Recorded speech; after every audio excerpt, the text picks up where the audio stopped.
Selamat malam Bapak Ibu dan Saudara yang terkasih di dalam Kristus. Shalom semuanya. Kami sungguh bersuka cita kita kembali bersekutu dalam program Mujizat Zaman Now. Mari kita bersyukur atas kebaikan Tuhan sepanjang hari ini menyertai langkah dan aktivitas kami sepanjang hari ini. Mari siapkan hati dan pikiran, kita mau meninggikan, kita mau memuji dan menyembah nama Dia. Kita berdoa. Bapa di dalam surga, kami sungguh bersyukur Tuhan, kebaikan Engkau menyertai kami sepanjang hari ini, memberkati setiap langkah kami Tuhan, sehingga di malam hari ini kami boleh bersama-sama bersatu hati menaikkan syukur kami ke hadapan-Mu. Biarlah Tuhan urapan-Mu mengalir ke dalam setiap kami, dalam setiap kami yang menonton ataupun kami yang hadir dalam mujizat zaman now ini Tuhan, kami dipenuhi dengan kuasa yang daripada-Mu. Terima kasih Tuhan. Beserta kami malam hari ini, hanya di dalam nama-Mu Yesus kami berdoa. Haleluya, amin. Mari kita persiapkan hati kita, kita menyembah Dia.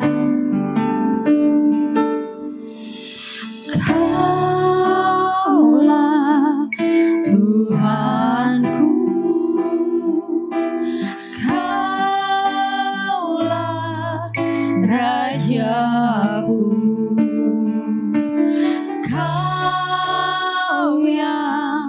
Termulia di bumi dan di surga. Kaulah Tuhanku, Kaulah Rajaku.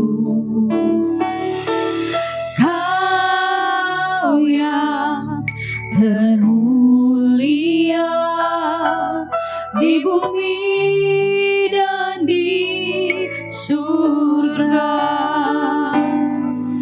Ku sembah Kau Tuhan, ku sembah Kau Tuhan, ku puji, ku muliakan nama-Mu. Ku sembah Kau Tuhan, ku sembah Kau Tuhan, ku puji, ku muliakan nama-Mu.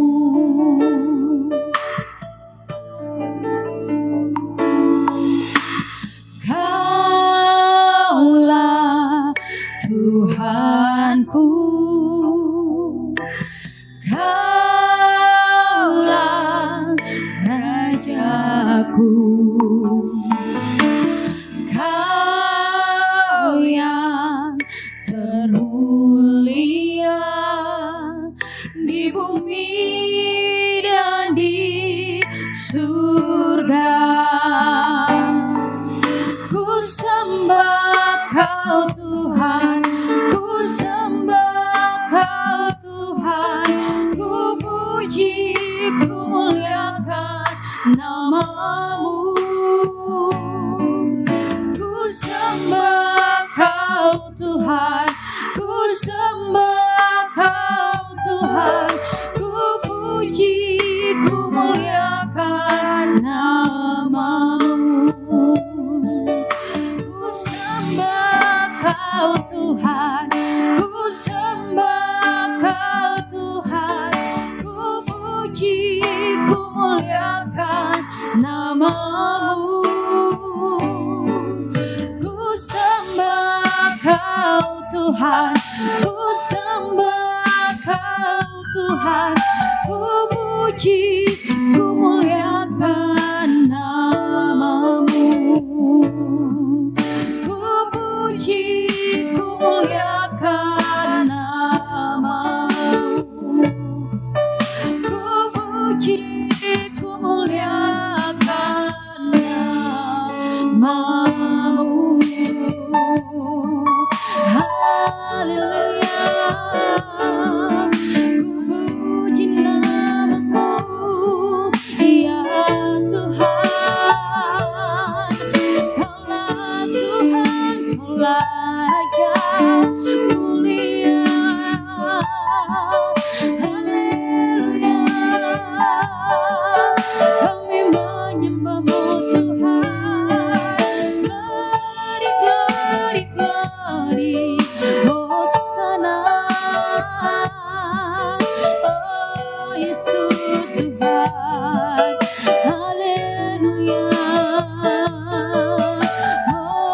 Hanya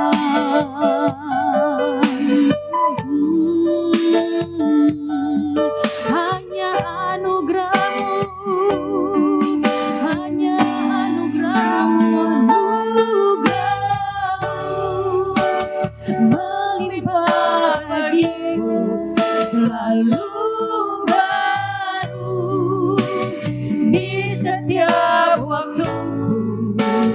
Kebenaran-Mu dan perkenanan-Mu mengikutiku.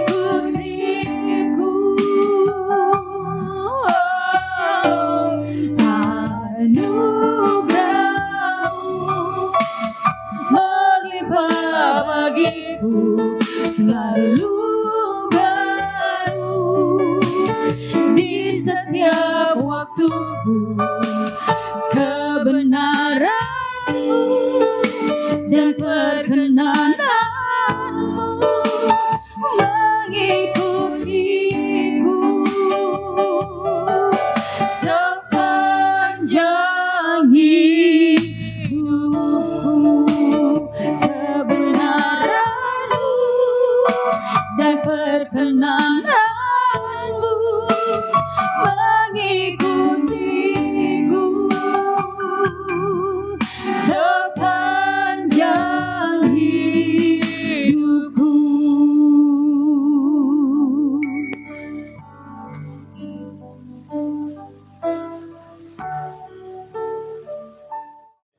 Silakan duduk Ibu Bapak dan Saudara-saudari. Saya akan membaca firman Tuhan di hari ini dari Injil Matius pada pasalnya yang ke-28, pada ayatnya yang ke-5 sampai dengan ayatnya yang ke-8. Injil Matius pada pasalnya yang ke-28 pada ayatnya yang ke-5 sampai pada ayatnya yang ke-8, beginilah bunyi firman Tuhan. Akan tetapi malaikat itu berkata kepada perempuan itu, "Jangan takut, sebab aku tahu kamu mencari Yesus yang disalibkan itu. Ia tidak ada di sini, sebab ia telah bangkit, sama seperti yang telah dikatakannya. Mari lihatlah tempat ia dibaringkan. Segeralah pergi dan katakanlah kepada murid-muridnya bahwa ia telah bangkit dari antara orang mati. Ia mendahului kamu ke Galilea. Di sana kamu akan melihat dia. Sesungguhnya aku telah mengatakannya kepadamu." Mereka segera pergi dari kubur itu dengan takut dan sukacita yang besar, dan berlari cepat-cepat untuk memberitakannya kepada murid-murid Yesus. Amin. Baik Ibu Bapak dan semua saudara yang hadir dalam ibadah di siang hari ini di Mount Hermon Church, Shalom. Seorang ibu di gereja kami, dia menggunakan ataupun memakai tiga buah salib. Lalu saya bilang sama dia, "Bu, pakai salib kok sampai 3? Dia bilang sama saya, "Loh Pak Pendeta Nyoman lupa peristiwa Golgota. Ada berapa salib di Golgota Pak Pendeta?" Lalu saya katakan ada 3. Ya, ada 3 salib. Salibnya Yesus dan 2 di kanan kirinya para penjahat. Saya tanya kepada ibu, dari 3 salib ini yang salib Yesus itu yang mana? Ini Pak Pendeta yang saya gantung di leher saya. Lalu yang tertancap di kuping kanan dan kiri itulah para penjahat itu Pak Pendeta. Makanya yang lebih terlihat yang jahat-jahat itu terkadang tidak ingin menghakimi, sudah banyak bergerak dalam gereja, sudah banyak dalam penyembahan, sudah banyak di dalam kegiatan pelayanan khotbah seperti saya. Masih ada juga orang yang tidak takut terhadap hukuman di akhir zaman. Berapa banyak manusia yang karena uang akhirnya menjual Yesus. Bagaimana orang-orang yang hanya oleh karena supaya lebih terkenal akhirnya membelakangi karya penyelamatan. Matius menjelaskan kebangkitan ini saksinya yang pertama bukan manusia, tetapi malaikat Tuhan. Sampai malaikat yang menjadi saksi berarti apa? Kebangkitan Yesus itu ya dan amin. Kebangkitan. Semua yang mati yang saya percayai, saya yakini pasti ingin bangkit. Cuma pertanyaannya saudara-saudara, kalau di keluarga saudara-saudara di jemaat kita ini, ada yang meninggal dunia, terus tiba-tiba lusanya dia bangkit kembali, pertanyaan saya satu, saudara-saudara senang atau susah? Ya, kalau ada suami saudara, istri saudara yang hari ini meninggal, 3 hari kemudian bangkit, saudara-saudara senang apa susah? Apalagi kalau suaminya kadang-kadang suka marah, istrinya yang cerewet, saudara-saudara senang atau susah? Oh, kok susah tapi senyum ya, berarti senang. Ya, yang namanya bangkit saudara-saudara, ini mempunyai 2 terminologi. Apa? Pertama, Daniel mengatakan, orang di akhir zaman akan dibangkitkan, Daniel pasal 12. Mereka yang dibangkitkan pertama menerima kehidupan kekal. Maka Wahyu pun pasal 20 mengatakan hal yang sama. Yang mendapatkan kebangkitan di era pertama, merekalah pemilik kerajaan surga, memerintah dengan Allah selama 1000 tahun lamanya. Tapi mereka yang dibangkitkan kedua akan menerima kengerian dan penghukuman yang kekal. Hari ini Yesus mengatakan, mumpung masih ada waktu nih. Ya, mumpung masih ada waktu, bertobatlah. Seruan pertobatan dari Injil Matius 3 pasal kedua, bertobatlah sebab kerajaan Allah sudah dekat. Kebangkitan ini mau mengatakan kepada dunia, bukan hanya Yesus mengalahkan hal-hal yang jahat, bukan Yesus hanya menghadirkan keselamatan, tapi dia mau bilang kepada dunia bahwa tidak ada Tuhan yang mampu membawa satu jiwa pun ke dalam kerajaan surga, kecuali melalui kebangkitan iman. Ibu bapak dan saya sekali waktu akan mengalami kematian. Semua kita ini pendeta apapun juga kita profesinya akan melewati lembah yang sangat menakutkan yang namanya Ben Hinnom. Lembah kematian. Disaksikan oleh firman Tuhan. Di situ terdapat ratap tangis, kertakan gigi dan derayan air mata. Siapa yang bisa melewatinya? Maka Tuhan mengatakan imanmu di dalam Yesus. Daud sebelum Yesus hadir dia bilang, ya, siapa yang akan menemani orang melewati lembah kekelaman? Hanya firman Tuhan. Hari ini kalau kita mendengarkan tentang kebangkitan saudara-saudara, maka semua ibu bapak dan saya, jemaat yang mendengarkan di rumah harus kembali melihat sejauh mana saya sudah beriman kepada Yesus. Sejauh mana kebangkitan ini yang bukan saja disaksikan oleh para malaikat, yang tapi juga kemudian diberikan kekuatan melalui penampakan Yesus 10 kali lamanya, untuk hanya mengklaim, jangan ragu, ya. Sekalipun dosamu merah seperti kirmisi, seperti apapun merahnya akan diputihkan seperti salju, seperti bulu domba. Kebangkitan ini sebuah bentuk, ya, perhatian yang maha besar dari Tuhan. Artinya ketika kita lihat penderitaan diikuti oleh Yesus dari mulai siang sampai gelap malam, dan kebangkitan terjadi ketika fajar menyingsing. Bukankah ini mempunyai arti secara harafiah mengatakan bahwa apa? Bahwa Yesus membawa terang bagi kehidupan Bapak Ibu dan saya. Menjelang akhir zaman, ya, Wahyu katakan bulan, bintang, matahari semua akan, ya, padam, ya, bahkan seperti darah. Ini mau mengatakan pesan bahwa apa? Di kerajaan surga gak dibutuhkan terang-terang dunia. Yang cuma satu saja, hanya satu saja yang dibutuhkan. Yesus sebagai terang dunia. Kita lihat saudara-saudara, waktu Yesus di pengakuan iman rasuli dikatakan turun ke dalam kerajaan maut. Ya untuk apa? Injil Yohanes bilang, menyampaikan tentang evangelium, penginjilan. Siapa yang mendengarkan suaranya, sekalipun di lembah maut itu, mereka menerima keselamatan. Karena Yesus kan hidupnya di era baru. Ya, dari zamannya Musa bahkan dari Adam belum pernah mengenal Yesus. Mereka yang ada terkungkung dalam dunia orang mati harus mendengarkan evangelium, penginjilan dari Yesus. Kebangkitan Yesus ini ketika segala sesuatu dituntaskan. Penginjilan di muka bumi sampai ke dalam dunia orang mati. Hari ini kita semua harusnya bersyukur sama Tuhan. Dibangkitkan, ya, mendapatkan kebanggaan bahwa apa? Ya, jelek-jelek seperti pendeta Nyoman ini pemilik kerajaan surga loh. Ya, Bapak Ibu dan saya gak usah lagi terlalu terpengaruh ibu-ibu yang cantik-cantik ini. Jangan terlalu skincare dulu ya. Dulu saya masih kecil di Kupang, mama saya sering bilang sama saya begini. Gus, tolong belikan mama bedak. Tahun 80-an saya di sana, SMP itu ya. Lalu saya langsung bilang sama mama saya, FIFA nomor 5 ya. Karena bedak di tahun itu sangat-sangat digandrungi para ibu. Khususnya yang kulitnya sawo matang seperti saya. Yang nomor 5 itu lebih bright, lebih menyala, kinclong lah bahasa sekarang ini. Begitu diterima mama saya, karena itu kan saset. Dan itu kan dalamnya bubuk ya, powder. Digunting ujungnya, tuangkan di tangan, telapak. Supaya lebih melekat, biasanya ditetesi beberapa tetes air. Diuldek sampai rata, baru dipoles di wajahnya.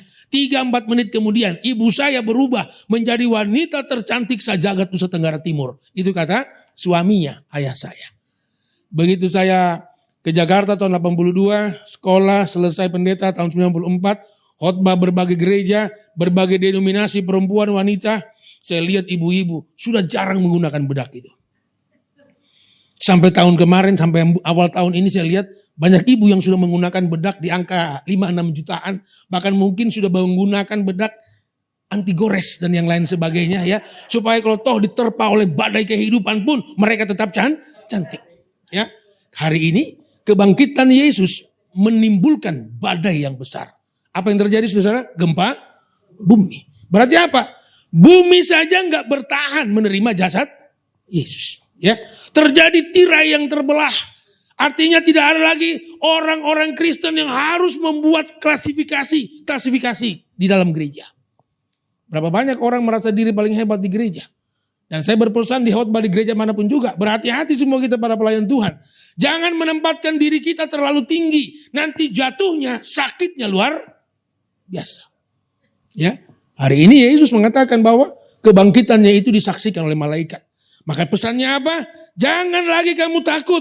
Yesus sudah mendahului kamu ke Galilea. Udah banyak yang Yesus sampaikan. Nanti bangkit kita jumpa di Galilea. Banyak yang lupa.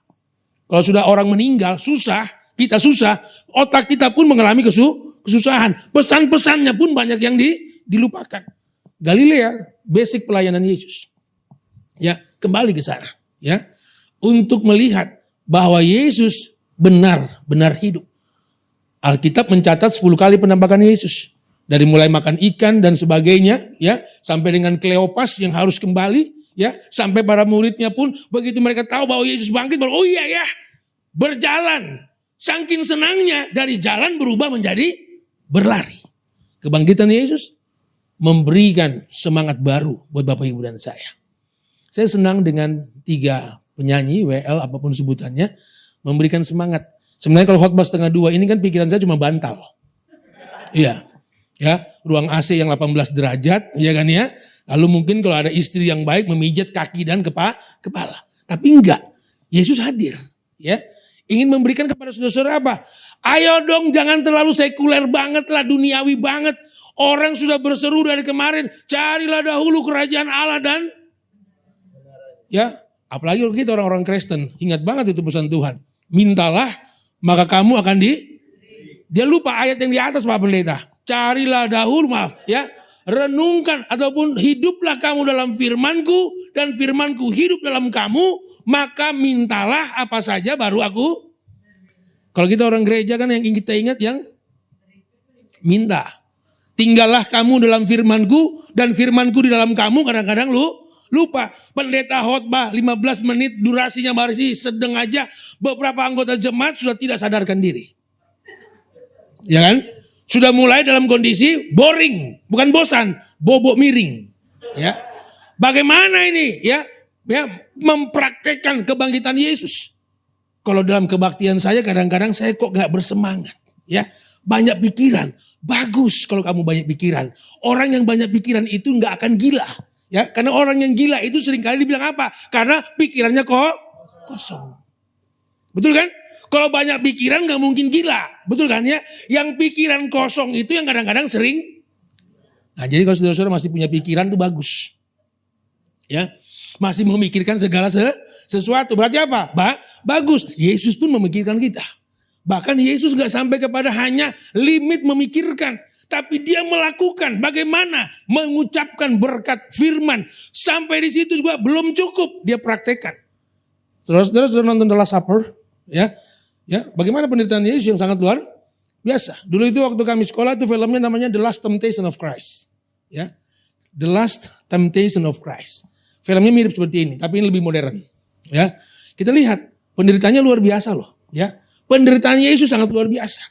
teman-teman yang sudah pernah pergi ke tempat penyaliban Yesus, ya, karena sekarang ini tempat penyaliban Yesus ada 2, ya tempatnya. Golgotanya itu seolah-olah ada 2. Manapun itu saya yakin bahwa yang benar itu yaitu yang kita lihat di dalam Alkitab. Nah kita melihat, ya, orang sering bertanya Pak Pendeta, ya, saya pimpin kebaktian beberapa bulan lalu di puncak sana tentang penderitaan Yesus, karena waktu itu adalah Prapaskah, ya. Orang tanya sama saya, Pak Pendeta, ya, saya mau tanya, Yesus itu dipakunya di sini atau di sini? Saya tanya, saya bilang saya nggak tahu, saya nggak lihat, ya. Mau di sini atau di sini kan yang pertama bukan tangan Bapak. Yang kedua, mau di sini ataupun di sini kan gak mau rubah teologi. Ya kan ya? Yang harus kita imani, Yesus benar-benar dipaku. Banyak gereja pecah hanya gara-gara dogma. Ajaran. Ya, gak esensial kepada pekerjaan Roh Kudus. Hari ini kita ingat baik-baik. Gak usah lagi diperdebatkan. Begitu nonton The Last Supper, ya ada prajurit Romawi yang menombak Yesus kan di lambungnya kan ya. Orang nggak nanya lambungnya di sini apa di sini. Karena lambung cuma 1. Hari ini nggak usah banyak bertanya, ya. Tapi ya, kerjakanlah. Kalau engkau dan saya mau selamat, firman Tuhan sudah jelas, ya kan ya. Percaya terhadap Yesus. Saya kok secara pribadi, ya, dari keyakinan iman saya yang saya temui dalam Yesus ini, saya lebih percaya Yesus karena dia sudah pernah dari surga. Sudah tahu jalannya. Orang lain boleh ngomong surga kalau belum pernah sampai, jangan. Ya, itu perjanjian lama Pak Pendeta, saudara-saudaraku. Itu hanya 2 orang yang diangkat hidup-hidup itu ke surga yang namanya Henok dan Elia. Itu saking sombongnya mereka sampai hari ini, saking senangnya maksud saya di mereka di surga, ya, bukan sombong ya, senang. Itu Henok dan Elia lupa share lokasi di mana surga itu ada. Ya kan? Betul kan? Untungnya Yesus yang sudah pernah di surga turun naik lagi, dia sudah Sherlock ini Alkitab ini. Sherlock kasih. Di perjanjian lama ada tiang awan dan tiang api. Saya tanya kepada jemaat, sekarang saudara-saudara tahu nggak tiang awan dan tiang api itu jadinya apa? Ada yang jawab A, B, dan C. Sudah nggak usah susah-susah, Alkitab. Ya, Mazmur 119 ayat 115. Firman-Mu pelita bagi dan terang bagi. Sama nggak dengan tiang awan api itu? Senang kan? Sama kan? Sama. Kita perlu percaya Alkitab. Hari ini yang saya baca terjemahan baru edisi yang kedua. Nggak usah dipertentangkan. Karena kemarin saya khotbah sebuah gereja, mereka nggak mau aku pakai baca ini. Ya, maunya pakai Alkitab yang, ya ini kadang-kadang masih bertentangan. Wong ini kan Alkitab. Baca pun masih bisa dipahami. Hari ini kita lihat. Gak usah masalah Alkitabnya apa. Ya, gak usah masalah siapa yang khotbah. Kita percaya firman yang disampaikan itu menguatkan. Besok lusa kalau Bapak Ibu dan saya meninggal, kita kan percaya terhadap kematian. Percaya juga terhadap kebangkitan orang mah. Makanya pengakuan iman rasuli bilang kita ini juga akan dibangkitkan pada akhir. Dan kita harus mempersiapkan diri dari sekarang. Jangan tunda untuk melakukan perbaikan hidup. Yang masih melakukan kejahatan, yang masih bertekun dalam dosa, yang masih suka minum-minum, yang masih suka melakukan perzinahan, hari ini bertobat. Ya, jangan tunda-tunda. Karena kematian gak pernah di WA dulu kepada saudara-saudara dan saya. Enggak akan ada emailnya. Nyoman 2 minggu lagi meninggal. Kalau saya sampai tahu, saya akan hidup lebih kudus lagi. Ya, tapi akan beritahukan kepada kita, para penjudi, pemabuk, segala macam tidak mendapatkan tempat dalam kerajaan surga. Bahasa dalam Korintus, tidak dapat duduk bersama dalam kerajaan. Pemabuk yang hadir bilang, gak apa-apa Pak Pendeta, kami gak dapat duduk, yang penting masuk surga. Berdiri pun gak masalah. Ya, yang penting masuk surga. Kan gak bisa duduk gak duduk bersama gak apa-apa Pak Pendeta. Berdiri pun yang penting masuk. Kalau untuk masuk surga imannya kuat para pemabuk ini. Hari ini saya condong untuk mengatakan pada jemaat Tuhan, yuk siapkanlah ya. Itu temanya bagus banget dari Lukas 1 ayat 17. Siapkan umat yang layak bagi Tuhan untuk tercatat di sorga. Ya jangan sampai jemaat-jemaat Tuhan yakin banget masuk ke surga, ya kan ya? Karena kelakuan hidupnya nggak benar, namanya ditipek. Dihapus. Ya, yang menjual Yesus kan banyak Yudas baru nih kan. Yudas baru kan, ya banyak tuh, ya. Yang terdahulu menjadi. Saya mau tanya kepada jemaat, Ibu, Bapak, tiba-tiba ada orang masuk di rumah kita, ini rumah kita. Ketok pintu, buka nih Bu, Pak, maaf Pak, mau numpang makan, numpang minum, numpang mandi, numpang tidur dan nginap 2-3 minggu di sini. Diizinkan nggak? Apa kita bilang sama dia? Keluar, aku nggak mengenal. Itu hampir mirip dengan kerajaan surga. Ya, begitu kita mau masuk ke surga, karena Yesus nggak kenal, dia bilang apa? Enyahlah engkau dari hadapanku, aku tidak. Kerajaan surga memberlakukan hal ini. Makanya kebangkitan yang kita rayakan di hari ini mengingatkan, ya, betapa sesuatu yang sangat di luar nalar manusia, Allah bisa kendalikan dengan kuasanya. Ya, Yesus yang tadinya juga manusia biasa, berdarah-darah di Taman Getsemani, sebelum berdarah-darah di Bukit Golgota, ya, mengalami ketertekanan yang sangat luar biasa, ketakutan yang sangat luar biasa. Tapi oleh kemurahan Tuhan, ketika tadi dia berteriak, Eli, Eli lama sabak, ya Allahku, mengapa engkau meninggalkan aku? Sampai kepada yang ketujuh sudah selesai. Maka Yesus bisa berkata kepada Allah Bapa, segala sesuatu yang engkau percayakan kepadaku, domba-domba ini satu pun tidak akan ada yang binasa. Ya, itu doa Yesus di pasal 17 Injil Yohanes. Bermakluman Yesus ini saya katakan bahwa apa? Karena engkau dan saya berharga di mata. Kalau Bapak Ibu saudara-saudara jemaat di sini, ya di Mount Hermon Church ini, jalan-jalan kita di pasar tradisional di sini mungkin di mana gitu ya, di Senen atau di mana gitu. Saudara-saudara mau belanja karena mau pasca kan, jadi mau belanja B1, B2, B12 lah begitu kan ya. Di tas kita sudah bawa 50 juta. Begitu masuk di lorong jualan di Senen itu, ya beli B1, B2, itu kan kotornya luar biasa. Sekalipun saudara-saudara sudah bawa di tas 25 juta, 50 juta, begitu lihat di lantai lorong ada 100 ribu, nggak tahu punya siapa jatuh di situ, sudah terinjak-injak, sudah lecek dan saya pastikan banyak bakterinya dan virusnya. Saya tanya, pungut atau tidak? Pungut atau tidak? Ayo, jujur ini gereja, ya. Pungut atau tidak? Pungut. Lalu orang-orang tanya, Pak Nyoman pungut. Saya melihat dari jarak 3 meter, saya pastikan itu asli. Ya. Begitu mendekati hampir 40 cm, saya memberikan penghormatan. Saya tunduk, sujud, sebelum saya ambil saya berdoa. Bapak, sekiranya setelah saya menjamah uang ini, berjalan kembali ke depan 3-4 langkah, ada lagi 100 ribu yang jatuh. Kenapa? Berharga dan Nah, penyelamatan Yesus, cerita dogmatisnya kecil cuma itu. Engkau dan saya kotornya seperti duit itu. Tapi karena itulah yang diteriakan oleh Yesaya. Ya, ini kelihatannya Allah melupakan kita. Ya, Allah sudah meninggalkan kita. Lalu Allah bilang sama Yesaya bilang kepada bangsa Israel, dapatkah seorang perempuan melupakan bayi yang dia lahirkan dari kandungannya? Tidak. Tapi sekalipun dia dapat melupakannya, aku sekali-kali tidak mau melupakan kamu. Dari itu komposer menciptakan lagu, pujian. Kau tidak akan aku lupakan, aku memimpinmu, aku membimbingmu. Kau tidak akan aku lupakan, aku penolongmu. Itu harus yakin. Di doa ini, di jalan hidup ini, kalau nggak ada penolong, nyasar semua ini. Ya, betul kan? Waktu Musa membawa bangsa Israel keluar dari Mesir, itu kan nggak pakai Google Maps, betul kan? Tapi bisa sampai di tempat yang dituju. Kenapa? Allah ini penolong. Sehingga di khotbah ini saya mau bilang, dia hanya menolong, bukan hanya memberikan uang, segala sesuatu yang kebutuhan sekuler, sampai keselamatan yang tak dapat dibeli sekalipun, Allah menolong kita. Ya, makanya semua Bapak Ibu dan saya anak Tuhan ini jangan berhitung matematis. Saya selamat ini berbuat baiknya berapa kali ya? Oh enggak, Kristus enggak ada hitung-hitungan, enggak ada timbang-timbangan di sana ya. Kalkulator enggak ada di surga, enggak ada. Yang ada cuma kasih. Berbuat baik ke gereja.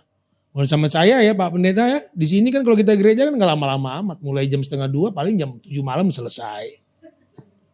Ya, 1 jam lah, ya banyak orang menggerutu khotbah kelamaan lah. Saya cuma mau bilang, ngapain kamu nyanyi? Lebih baik 1 hari di pelataranmu daripada berapa hari? Ini baru 2 jam udah ngomel aja, ya kan ya. Pendeta khotbahnya kepanjangan lah, singernya kebanyakan lah, paduan suaranya juga banyak banget. Padahal di sorga kegiatan kita ibadah. Ya, jadi yang belum terbiasa ibadahlah di Mount Hermon. Pak Pendeta, saya izin nanti kalau saya masih diundang lagi, saya akan bawa tim saya ke sini, Pak. Ya, paduan suara, choir, saya sudah siapkan. Cuman hari ini pas mereka pelayanan banyak. Karena saya mau Mon Hermon ini seperti lagu tadi yang dinyanyikan. Seperti, apa tuh? Ya.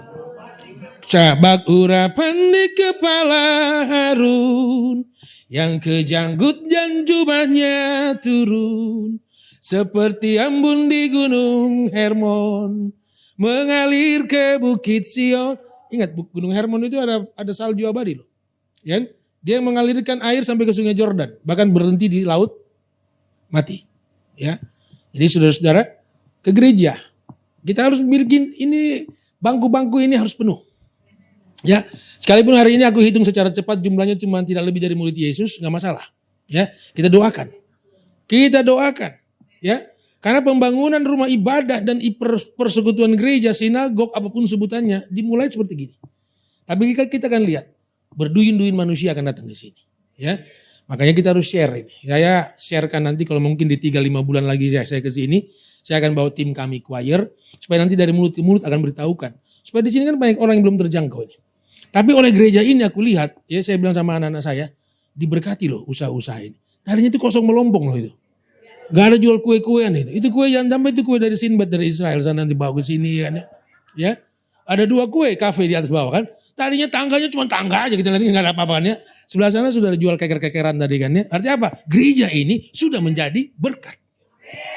Ya, gereja ini menjadi berkat. Kita nggak usah pikir jumlahnya jemaat dulu, enggak. Sudah jadi berkat di sekeliling ya, seperti embun di gunung. Coba saudara-saudara jalan di Israel, panasnya 46 derajat. Kalau kena air yang namanya ciprat-ciprat itu rasanya segar. Ya, sehingga pada bagian firman Tuhan yang terakhir ini dikatakan bahwa mereka berlari bercepat-cepat ya karena sudah meninggalkan kubur Yesus. Saudara-saudara percaya bahwa kuburan bukan tempat untuk selama-lamanya kita di situ. Akan ada kebangkitan. Jadi teman-teman gak usah takut meninggal. Gak usah takut mati. Karena mati itu adalah sebuah perjalanan baru. Yesus bangkit, resurrection of Christ itu mau mengatakan bahwa apa? Ada hidup yang kekal. Jadi kalau saya menguburkan beberapa anggota jemaat di awal tahun kemarin, begitu sudah dimasukkan ke liang lahat, kami pendeta akan tertunduk sebentar, ambil tanah, lalu kita katakan, kamu dari tanah, kembali menjadi, di saat itulah orang meninggal ini akan melewati Ben Hinnom, lembah kematian. Tanpa Yesus, jangan berharap sampai surga. Karena Ben Hinnom itu sudah pernah dilewati Yesus. Tempat kesengsaraan yang paling menakutkan, Yesus sudah melewatinya. Siapa yang percaya kepada Yesus, Yesus pun akan memandu dia.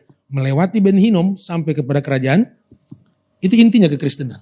Ya, jadi tidak berbicara tentang dogma yang jelimet, tapi keyakinan bahwa Yesus mampu memberikan keselamatan bagi saudara-saudara. Jadi yang tidak lagi ada orang yang ke gereja, tidak ada lagi orang yang orang Kristen hanya untuk doa saja susahnya luar biasa. Natal kemarin Pak, saya layani sebuah rumah sakit. Selesai ibadah sudah selesai, mau makan. Liturgi, MC itu secara spontan minta satu orang bapak, Pak doa makan ya Pak. Dari jarak 3-4 meter dia langsung angkat tangan. Gak biasa doa makan. Gak biasa doa di depan orang. Satu ibu yang diminta akhirnya doa, kami makan. Selesai makan Pak, saya datangin bapak yang gak mau doa. Pak, kenapa gak mau doa makan tadi? Aduh Pak pendeta susah, saya gak terbiasa doa di hadapan orang banyak. Pak, doa makan itu doa yang paling mudah dan pasti dijawab Tuhan. Ya, doa yang paling mudah dan pasti dijawab. Begitu amin makanannya sudah ada. Bahkan sebelum kita ibadah, seksi konsumsi sudah banyak orang Kristen gak beriman tentang apa yang mereka minta. Sebelum kita minta segala sesuatu sudah ada. Pak, ya nanti kalau Bapak susah, doa makan Bapak akan berubah jadi doa syafaat. Ya, kalau Bapak nanti sudah susah, terintimidasi dengan keadaan, doa tidur malam Bapak, aminnya besok pagi. Ya, kenapa? Orang hanya mau cari Yesus ataupun Tuhan ketika mereka dalam keadaan terbelit, susah. Hari ini harusnya kita mengalami siksa kubur yang mungkin juga gak diceritakan di sekolah minggu. Kita akan mengalami banyak hal di dalam dunia orang mati. Tapi Yesus rela untuk melakukannya. Berapa hari di dalamnya? Kurang lebih 3 hari. Ya, dan maut dikalahkan. Hai maut di mana? Ya, hai maut di mana sengatmu? Ya, sengat maut telah dikalahkan oleh kebangkitan Yesus. Jadi pesan di Paskah ini, Yesus telah menyiapkan sorga. Melalui kehidupan, pemberitaan firman, penderitaan, kematian, bahkan sampai ke bangkitan. Tinggal satu lagi yang belum kita dapati, yaitu turunnya Yesus. Pas di akhir zaman. 5-7 tahun yang lalu, orang sibuk menerjemahkan ada bunyi deru, seperti tiupan yang tadi, ya di atas langitnya Eropa. Lama. Orang bingung ini tiupan apa. NASA pun tidak bisa memprediksikan itu tiupan apa. Lalu orang memberikan semacam definisi, itulah tiupan, bunyi tiupan sangkakala. Lalu saya khotbahkan di jemaat kami. Saya imani juga itu bunyi tiupan sangkakala. Tapi itu baru geladi bersih. Ya, baru geladi. Kalau sudah geladi, ya, itu cepat atau lambat pasti akan terjadi. Jadi ini warning buat semua saudara yang hadir. Ya, kalau rasa-rasanya, aduh Tuhan kayaknya iman saya masih agak goyah-goyah dikit, nah ini waktunya ke gereja. Waktunya baca firman. Waktunya nyanyi. Nyanyi itu membuat saudara-saudara sehat. Orang yang nyanyi itu jauh lebih sehat daripada orang yang cuma diem aja. Ya, karena di surga itu hanya nyanyi. Jadi nanti saya khawatir saudara-saudara masuk surga, begitu malaikat Jibril menjadi konduktor besar dan saudara-saudara gak bisa nyanyi, saya takut dideportasi lagi ke bumi. Karena belum bisa nyanyi. Nah sekarang nyanyi. Ya, nyanyi kan gak susah-susah amat. Ya, lagunya pun sama yang tadi kita lihat kan, sekolah minggu juga kan. Ya, tapi apapun pujiannya itu kan menyenangkan Tuhan. Ya, jadi jangan sampai orang gereja gak bisa nyanyi. Saya ini agak nekat kalau nyanyi di gereja. Ini hanya hari ini karena suara saya kurang normal aja. Biasanya kalau saya normal di jemaat saya, di gereja manapun saya turun dari mimbar saya nyanyi. Supaya jangan sampai kita ini bapak-bapak ya. Cuma taunya lagu-lagu rohana aja duniawi ya. Ingat dulu pacaran, ini lagu-lagu yang masih ingat ya. Seandainya aku punya sayap, terbanglah aku. Bagus lagunya ya, menyenangkan. Tapi Yesus juga mau kita juga nyanyi lagu-lagu. Iya. Oh saya lagu-lagu itu saya hafal. Di mobil saya itu ada 500 lagu. 450-nya lagu dunia. 50 lagu gereja. Kan iman sebesar sebiji sawi. Enggak usah banyak-banyak. Yang penting beriman. Jangan terlalu gerejawi ngomong firman Tuhan tapi kelakuannya nyuri uang gereja. Ya kan? Gak usah banyak-banyak cerita. Ya. Khotbah bagus-bagus, pelayanan bagus-bagus, berselingkuhan. Ya, menduakan istri. Maaf nih, ini khotbah ini live ya. Ya, saya pesankan pada jemaat Tuhan, hati-hati, dosa perzinahan itu sangat dibenci Tuhan. Dan kenapa itu sangat marak? Karena perzinahan itu dilakukan di dasar atas kesenangan, kenikmatan. Jadi jangan menduakan istri. Ya, ada prinsipnya wanita-wanita itu ya kalau memang dimadu ya nggak apa-apa oleh laki-laki. Tapi laki-laki juga harus mau diracun. Karena ada madu dan racun. Jadi kalau nggak mau diracun para bapak jangan sampai jangan sampai main madu. Jadi statement saya ini agak keras tapi memang agak sedikit saya lembutkan tadi ya. Kalau memang perempuan itu mau dimadu, laki-lakinya juga mau jadi mau diracun kan nggak ada kan? Nggak ada. Ya jadi tolong hidupnya normal-normal aja lah di rumah ya. Sayang-sayang sama istri, belai-belai rambutnya, berkat datang. Kerja keras gak membuat kamu kaya, berkat Tuhan yang membuat kamu kaya. Hai bapak-bapak, gak usah kerja terlalu keras, masuk angin lah, tulang belakang udah patah mau dikerokin gak kaya-kaya. Karena gak sejalan sama istri, gak sayang sama istri. Coba bapak pagi-pagi, aduh mas ini bapak bersihkan rambutnya dari ketombe-ketombe kerang. Itu nanti berkat Tuhan dah. Kerjanya bapak-bapak ngomel aja ya. Ngomel aja. Papa pulang kantor gak ada makan, gak ada minum, siapin sendiri. Gak usah manja, karena istri juga pekerjaannya sudah banyak. Wow, itu kalau saya kerja, istri saya enggak kerja karena pekerja rumah tangga aja. Hati-hati Pak, istri itu kerja rumah tangga lebih berat dari kerjaan bapak di kantor. Betul kan? Iya, istri itu membuat mujizat. Coba suami-suami yang berangkat kantor itu. Taruh uang di ujung meja makan 300.000. Cukupkan seminggu ya Mak, coba itu. Kalau nggak bisa pintar-pintar buat mujizat, nggak selesai, nggak sampai 3 minggu. Oh ya Mak, jangan lupa ya masaknya sop buntut ya. Coba 300.000 mintanya sop Ya, ini buntut apa? Ya, kalau buntut tikus ya bisa. Ya, hari ini yang saya mau katakan, kok khotbah tentang kebangkitan sampai ke sana? Ya, bangkitlah semangat iman saudara-saudara. Jangan terlalu takut tentang masa depan. Saya mau khotbah sebenarnya panjang Pak Pendeta. Ya, banyak mental orang kita ini mental miskin. Anak-anak masih SMP, SMA, kayaknya papa mama gak bisa kuliahkan kamu. Ini mental miskin. Gak bisa kuliahkan. Anak baru SMP, Kenapa gak yakinkan kuliah, sekolah yang baik, beriman yang baik, Tuhan sediakan segala sesuatu. Jangan lupa ya, minimize iman itu. Ya, orang-orang Kristen itu jangan minimize kelakuannya, perbuatannya. Yang maksim, yang besar. Aduh papa kayaknya gak bisa kuliahkan kamu ya. Tamat SMA aja cukup lah. Ini mental orang miskin. Kayak dulu saya bilang sama mama saya gitu kan, waktu SD SMP, begitu somai lewat, bakso lewat, mah beli somai, beli bakso, uang dari Hong Kong. Nah itu. Dulu susah, sekarang miskin. Itu ibu saya khotbahkan ketika saya sudah tamat sekolah itu tahun 94. Bayangkan kami susah dari tahun 68 sampai 94 itu ya. Hari ini kita mau bilang sama Tuhan, terima kasih loh restoration, kebangkitan ini. Membangkitkan semangat saya untuk melihat vision masa depan.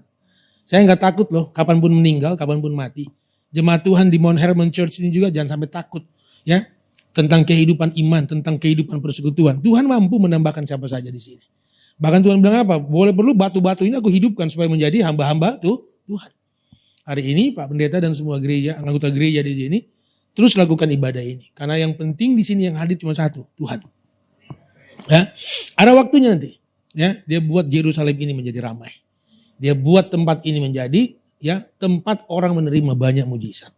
Sehingga mari semua teman saudara di hari Paskah ini Tuhan berpesan kepada kita. Yesus nggak di kuburan lagi. Saudara-saudara pun tidak akan tinggal di kuburan. Kita akan sampai di kerajaan surga karena Yesus mengatakan melalui Paulus, kamu adalah bangsa yang terpilih, imamat yang warga kerajaan di surga.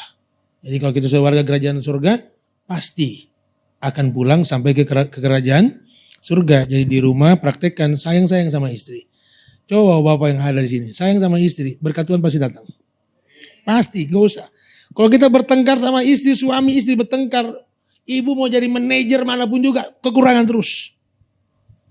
Ibu punya penghasilan berapapun juta, pasti akan gak kekurangan uang mungkin, tapi kekurangan damai, sejahtera. Tapi yang jelas kekurangan hal-hal sekuler. Kalau baik sama istri, sayang sama anak-anak, saya yakin berapapun kerjaan saudara-saudara hasilnya mungkin gak cukup. Jehovah Jireh, Allah mencukupkan. Di gunung ini, ya Hermon, segala sesuatu tersedia. Tuhan menyertai, memberkati kita. Dan terus jangan menjadi gamang dan khawatir tentang hidup saudara-saudara. Kalau keselamatan besar saja Tuhan berikan, masa roti, anggur, ikan gak Tuhan sediakan. Dia maha baik. Yang sakit dipulihkan, yang takut Tuhan memberikan kekuatan. Yang masih juga di dalam keadaan gentar dan khawatir, Allah pasti meneguhkan iman percaya kita. Mari kita berdoa. Bapa di surga, kami berterima kasih. Waktu hidup berjalan cepat dan mungkin beberapa saat kami akan tiba di finish. Garis kematian. Tidak ada yang tahu. Hari ini kami ada di masa kami merayakan Paskah Kristus. Telah melewati lembah kekelaman. Maut telah dipatahkan. Ben Hinnom, lembah menakutkan kematian, telah dikalahkan Yesus. Sehingga semua kami sadar diri, mawas diri, persiapkan diri tentang hari besar kedatangan Yesus di akhir zaman. Kalau ini sudah terjadi, maka tentang kedatangannya pasti terjadi. Dan kami mau urapan Tuhan atas semua anakmu. Mount Hermon ini adalah bukit ataupun gunung Tuhan. Hambamu percaya ada waktu terbaik. Engkau menghadirkan lebih banyak lagi orang untuk sama-sama dengan kami menikmati indahnya persekutuan dan nikmatnya hidup dalam saling mengasihi. Terima kasih kami serahkan ibadah selanjutnya ke dalam tangan pengasihan Tuhan. Dan biar berlangsungnya ibadah ini ada di dalam kemurahan Tuhan. Kami serahkan semua pelayan Tuhan, anggota jemaatmu, Pak Pendeta, Hari, Di dalam tangan pengasihan-Mu bersama ibu dan keluarga besar, Engkau ada dan terus menaruhkan tangan-Mu di atas kehidupan rumah tangga ini. Karena kami percaya keluarga hamba Tuhan ini terberkati secara indah dan luar biasa. Ada kesehatan, ada kekuatan, ada segala sesuatu yang dibutuhkan oleh keluarga hamba-Mu ini. Dan semua kami mendapatkan urapan yang sama, berkualitas dalam kehidupan. Terpujilah Engkau Bapa, inilah doa syukur kami. Dalam nama Tuhan Yesus kami berdoa. Haleluya. Amin. Mari kita berdoa. Puji syukur Tuhan kami panjatkan depan-Mu Tuhan, untuk setiap jemaat-Mu, untuk setiap penonton, untuk setiap netizen yang menyaksikan acara ini, acara Mujizat Zaman Now ini, yang sakit Tuhan sembuhkan, karena Tuhan mau dan mampu menyembuhkan kami, karena nama Yesus ada di atas segala nama, ada di atas segala nama penyakit kami. Demikian juga usaha pekerjaan kami juga Tuhan berkati, karena Tuhan kaya menjadi miskin, agar kami menjadi kaya, agar kami diberkati. Terima kasih Tuhan Yesus, terima kasih. Apapun masalah kami Tuhan, kami percaya bersama dengan Yesus kami selalu punya solusi. Demikian juga Tuhan berikan damai di dalam keluarga kami, damai Kristus, sehingga suami istri tetap menjaga kasih mula-mula, tetap mengasihi orang tua, mengasihi anak, anak menghormati orang tua dan mengasihi orang tua. Terima kasih Tuhan Yesus, berkati usaha pekerjaan kami, berkati juga istri yang di ibu rumah tangga, berkati juga anak-anak kami yang sedang studi sekolah, agar anak-anak kami menjadi anak sehat, cerdas, dan selalu dapat beasiswa, baik sekolah di luar negeri maupun di dalam negeri. Berkati mereka sampai studi S3-nya lulus dengan beasiswa. Terima kasih Tuhan Yesus. Terima kasih Pak Gari juga anak-anak kami dari segala pergaulan yang buruk, Pak Gari juga dari segala niat-niat orang yang jahat Tuhan. Terima kasih Tuhan Yesus, terima kasih Tuhan Yesus, dalam nama Yesus. Dan kami ingin akhiri doa ini dengan doa berkat. Mari Bapak Ibu semuanya, angkat kedua tangan kita, siap menanti kita untuk menerima berkat-berkat dari Allah Bapa yang Maha Kuasa. Berkat dari Allah Bapa yang Maha Kuasa, kasih karunia dari Tuhan Yesus, dan penyertaan Roh Kudus menyertai kami semua mulai hari ini sampai selama-lamanya. Haleluya, sama-sama kita berkata, amin. Bapak Ibu yang dikasihi Tuhan, kita sudah berada di penghujung ibadah kita malam hari ini. Mari kita angkat pujian El Shaddai. Dan kiranya pujian, doa, dan malam hari ini menjadi berkat untuk kami di malam hari ini. Dan esok hari kami bangun dalam keadaan yang penuh sukacita untuk terus mencari Engkau Tuhan. Mari kita angkat pujian El Shaddai.